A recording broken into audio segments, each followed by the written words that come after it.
On a warm August evening in Charlotte, North Carolina, a young woman boards a light rail train after finishing her shift at a local pizzeria.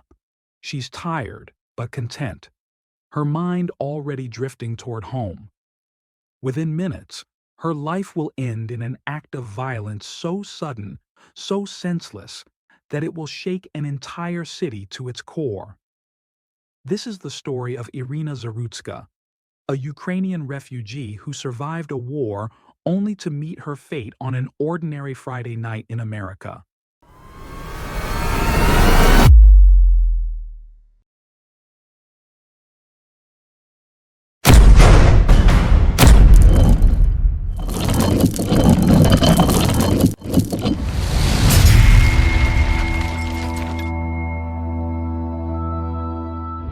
Are you ready for the darkest stories Britain has to offer?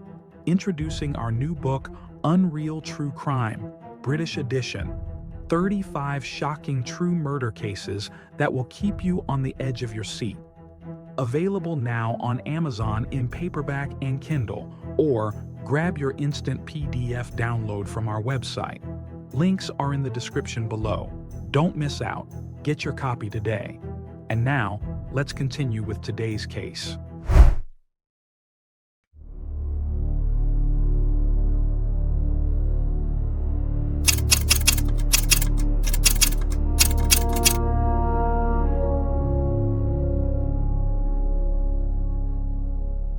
Irina Zarutska came into this world on a spring day in Ukraine, a country she would learn to love and eventually be forced to leave behind. By all accounts, she was an artist at heart, someone who saw beauty in the world around her and tried to capture it through her creative work. Those who knew her described a young woman with a radiant smile and an infectious enthusiasm for life. But the world Irina knew began crumbling in early 2022 when Russian forces invaded Ukraine. The sounds of explosions replaced morning birdsong. Air raid sirens became the soundtrack of daily life. For Irina and her family, her mother, sister, and brother, the decision to flee was not made lightly. Ukraine was their homeland, their heritage, their heart. But survival demanded sacrifice. The Zarutska family joined millions of others in what became one of the largest refugee crises Europe had seen since World War II. They left behind everything familiar and sought refuge in the United States, a country that promised safety and opportunity. Irina was 23 years old when she arrived in Charlotte. Despite the trauma of displacement and the challenge of starting over in a foreign land, she threw herself into building a new life with remarkable determination. She found work at Zapetti's Pizzeria, a local establishment where her co-workers quickly grew fond of her warmth and work ethic. Between shifts, Irina pursued her passion for art through sculpting and design. She also dreamed of becoming a veterinary assistant, her love for animals evident to anyone who saw her walking neighborhood pets with that signature bright smile. Her social media posts from those early months in America paint a picture of someone genuinely embracing her new reality. Pictures of Charlotte's skyline, selfies with new friends, glimpses into her artistic projects. Irina was determined not just to survive, but to thrive. For someone who had witnessed the horrors of war, America represented everything she'd hoped for: peace, stability, and a future without fear. On the evening of August 22nd, 2025, Irina clocked out of her shift at Zapetti's, wearing her work t-shirt, her earbuds already in her ears. She walked to the nearest station of Charlotte's Lynx Blue Line, the city's light rail system that thousands of residents used every day to commute across the metropolitan area. Security footage would later show Irina boarding the train at approximately 9:40 in the evening. She moved with the casual confidence of someone who'd made this journey many times before. She found a seat, settled in with her phone, and likely allowed herself to relax after a long day on her feet. Home was just a short ride away. She had no reason to notice the man who sat directly behind her. De Carlos de Juan Brown Jr. was 34 years old that August night, but his life story read like a cautionary tale about the failures of multiple systems designed to help people like him, born and raised in the Charlotte area. Brown had spent more than a decade cycling through the criminal justice system, accumulating charges that painted a picture of a troubled man spiraling further from stability with each passing year. His criminal record stretched back to 2011 and included convictions for armed robbery, felony larceny, and breaking and entering. He had served more than 5 years in prison for robbery with a dangerous weapon. But it wasn't just the crimes themselves that told Brown's story. It was the pattern they revealed. Minor offenses like shoplifting and speeding sat alongside violent felonies, misuse of emergency services, erratic behavior.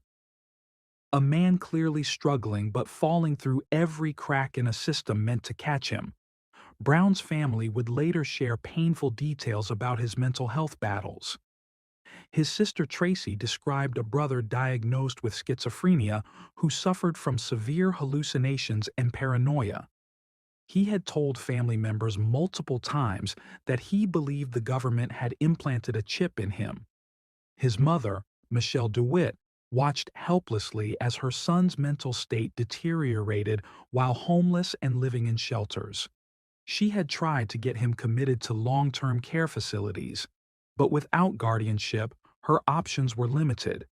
The system's failures were systematic and tragic.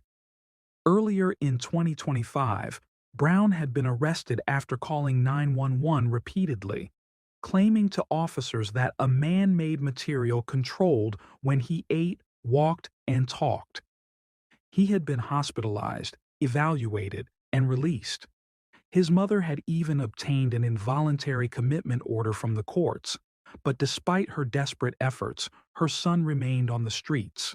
On the Sunday before the attack, Brown showed up at his mother's home in the early morning hours. He told her he had just been released from the hospital and asked to stay the night. It was a moment that would haunt DeWitt, her son seeking help, seeking shelter, and being just days away from committing an act that would destroy multiple lives. On that Friday evening, Brown boarded the same light rail car as Irina Zarutska. Surveillance cameras captured him wearing an orange sweatshirt, his movements unremarkable as he took a seat by the window. To any casual observer, he was just another tired commuter heading home at the end of a long week.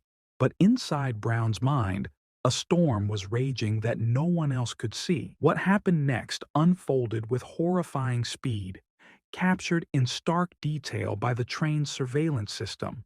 The footage would later become central to the case, though its release would spark intense debate about the public's right to know versus the dignity owed to victims and their families.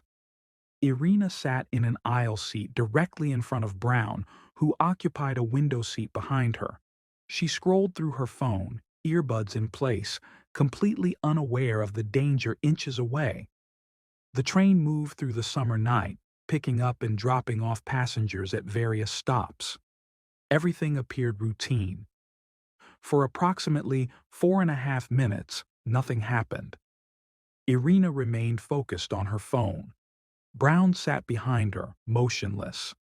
Other passengers occupied nearby seats, lost in their own thoughts, their own devices, their own journeys home. Then, at 9:55 in the evening, Brown reached into his pocket and pulled out a folding knife. The cameras captured him opening the blade with deliberate movements. He paused, the weapon now exposed in his hand. What went through his mind in that moment? Was it the culmination of paranoid delusions, an impulse he couldn't control, the manifestation of an illness that had ravaged his ability to distinguish reality from nightmare? Brown stood up suddenly. With his left hand, he grabbed the seat bar in front of him for leverage. With his right hand, the one holding the knife, he struck at Irina 3 times in rapid succession. The attack was savage and swift. Irina had no time to defend herself. The first indication she had of danger was the sensation of being stabbed from behind. Surveillance footage captured her curling up defensively, knees pulled to her chest, one hand over her mouth in a gesture of shock and terror. She looked up at her attacker, her eyes wide with incomprehension. Brown had struck her in the neck and throat area. The wounds were catastrophic. Other passengers began screaming. People scattered, some rushing toward the opposite end of the car, others frozen in horror. Brown calmly walked away from his victim and moved toward the door as if nothing had happened. 15 seconds after the attack, Irina collapsed to the floor. Blood pooled around her as the train continued its journey. Now a mobile crime scene hurtling through the Charlotte night, witnesses frantically called 911, their voices shaking as they tried to describe what they had just witnessed. The train came to a stop approximately 2 minutes later. At the next platform, Charlotte-Mecklenburg police officers were already en route, having been alerted by the emergency calls flooding in. When they arrived, they found Irina lying motionless inside the rail car, her phone still nearby, her earbuds still in place. The cheerful pizzeria t-shirt she wore was now soaked with blood. Paramedics rushed to provide aid, but Irina's injuries were too severe. She was pronounced dead at the scene, her dream of building a safe life in America extinguished in a moment of random, inexplicable violence. On the platform outside, officers located Brown standing near the train. He had suffered a laceration and was taken to a hospital for treatment before being arrested and charged with first-degree murder. Near the platform, investigators recovered a pocket knife, its blade stained with blood. The entire incident, from the moment Brown pulled out the knife to Irina's collapse, had taken less than 5 minutes. 5 minutes that would change countless lives forever. News of the murder spread rapidly through Charlotte and beyond. The details were shocking enough. A young woman stabbed to death on public transportation during an evening commute, but the additional context made the story even more disturbing. Irina wasn't just any victim. She was a refugee who had fled a war zone seeking safety. She had survived Russian bombs and artillery, only to die on an American train at the hands of a man with a documented history of mental illness and violence. The questions came fast and furious. How was Brown on the streets? Why hadn't his mental health issues been addressed? Where were the security measures that should have protected passengers? Who was responsible for this preventable tragedy? Charlotte Mayor Vi Lyles called the killing a senseless and tragic loss and announced immediate changes to security protocols on the city's transit system. Security personnel would be redeployed for stronger presence on Blue Line platforms. Police patrols would increase across the transit system, but these measures felt reactive rather than preventive, closing the barn door after the horse had bolted. The Charlotte area transit system confirmed that no security personnel had been stationed on Irina's train at the time of the attack. A spokesperson explained that security teams patrol the system but are not stationed in one specific area. They added that at the time of the incident, security had been riding on a train directly in front of where the murder occurred, close enough to respond quickly, but not close enough to prevent the attack. For Irina's family, the explanations offered little comfort. Their daughter, their sister, had trusted this city to be safer than the war zone she had left behind. That trust had been betrayed in the most brutal way imaginable. Friends and community members organized vigils and fundraisers.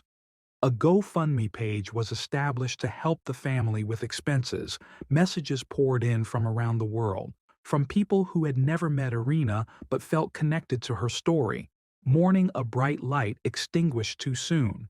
Her obituary remembered her as a talented artist who dreamed of pursuing a career as a veterinary assistant.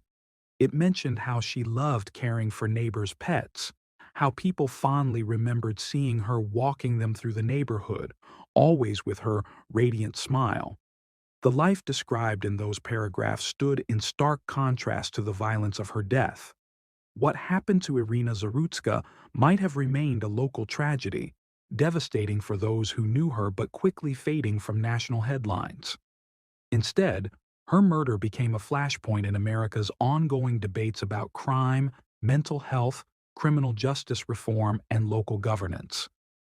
The Trump administration seized on the case as evidence of what they termed failed soft-on-crime policies in Democratic-led cities.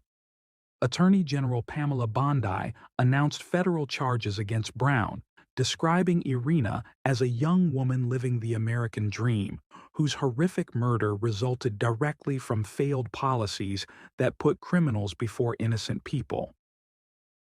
The Justice Department filed a federal criminal complaint charging Brown with committing an act causing death on a mass transportation system, a charge that carried the possibility of the death penalty. Deputy Attorney General Todd Blanche appeared on Fox News, calling the murder a stark example of how certain liberal policies were failing citizens. Transportation Secretary Sean Duffy announced he would investigate the possibility of cutting federal funding from Charlotte's light rail system. He stated publicly that he would begin an investigation and suggested that Charlotte might lose federal transportation dollars depending on the findings. Democratic officials pushed back against what they characterized as politically motivated attacks. North Carolina Governor Josh Stein, while expressing horror at the murder, argued the focus should be on solutions rather than political point scoring. He emphasized that communities needed more law enforcement presence to keep people safe. Local officials found themselves caught in a national political battle they hadn't sought. Questions were raised about a magistrate judge who had released Brown on bond earlier in the year despite his history. North Carolina's Administrative Office of the Courts responded by announcing they would evaluate whether procedures had been followed properly and would continue educating magistrates about the impact of their pretrial release decisions. The political controversy threatened to overshadow the human tragedy at the center of the story. Irina Zarutska was becoming a symbol in a larger cultural war, her life and death reduced to talking points. Yet beneath all the rhetoric lay a simple truth: a young woman was dead, killed by a system that failed at multiple levels to address the dangerous intersection of mental illness, homelessness, and violence. While politicians argued and pundits opined, Brown's own family struggled with their complicated grief. They grieved for Irina and her family, an innocent life stolen, but they also grieved for the brother and son they felt they had already lost to mental illness years before. Tracy Brown spoke publicly about her brother's battle with schizophrenia, his hallucinations, his paranoia. She described a man who believed the government had implanted a chip in him, a delusion that had consumed his reality. Michelle DeWitt recounted her desperate attempts to get her son long-term psychiatric care, attempts that had been thwarted by legal and bureaucratic obstacles. The acknowledgement that the system had failed Brown angered some. How could anyone suggest he was a victim when Irina was dead? But it also highlighted an uncomfortable truth. The system had indeed failed multiple people.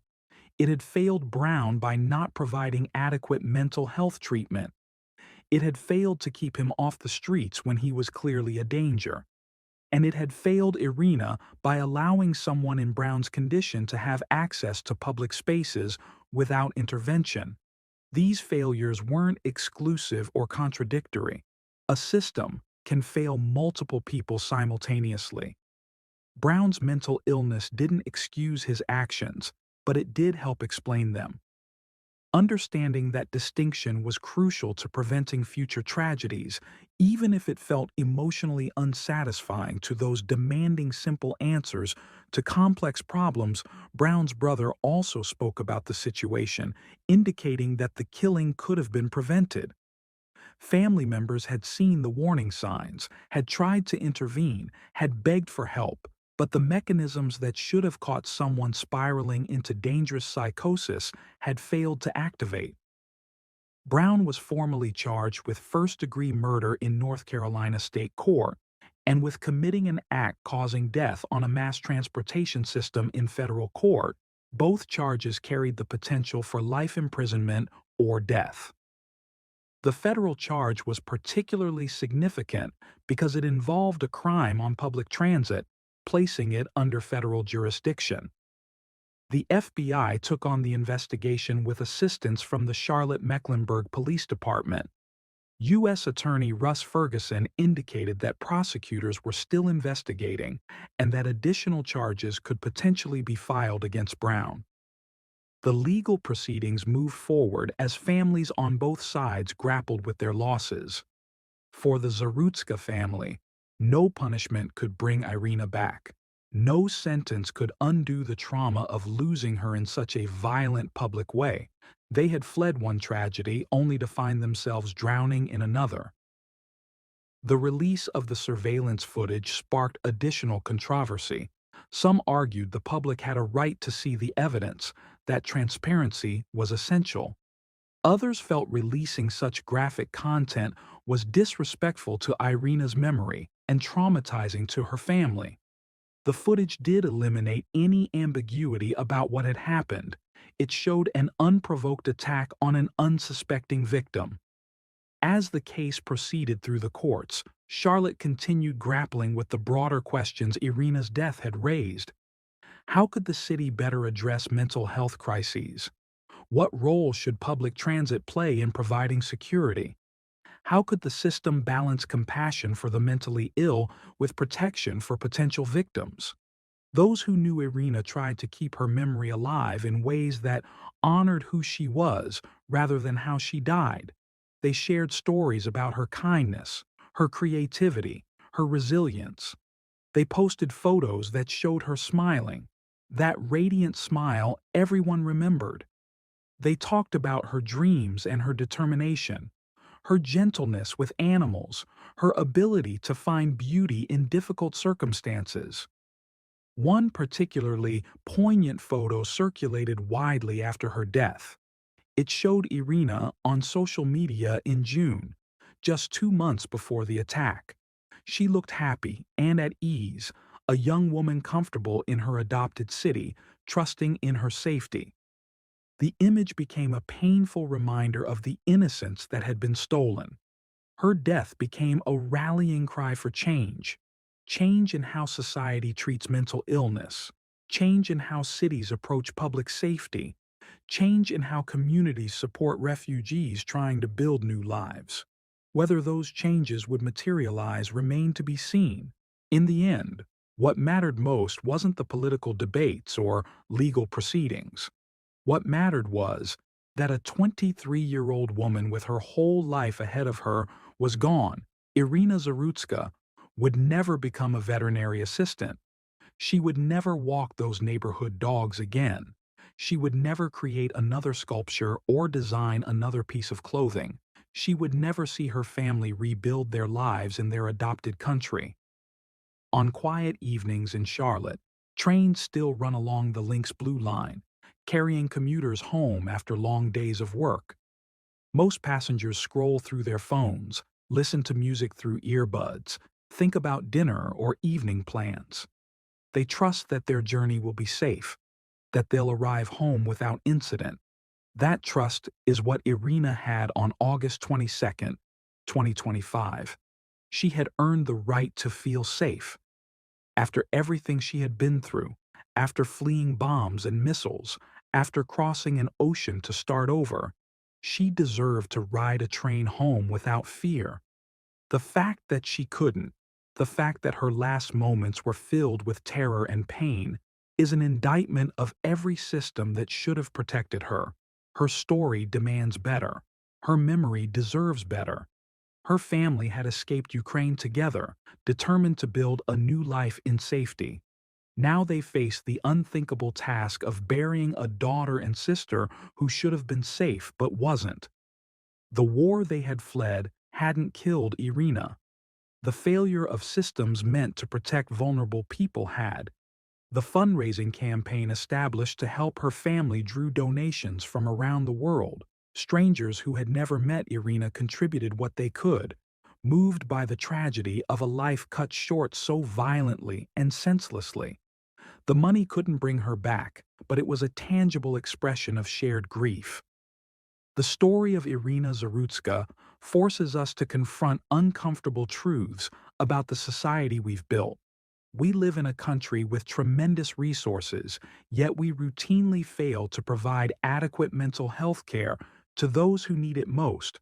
We underfund public services, including transit security, then demand answers when those services fail to prevent violence. Her life mattered.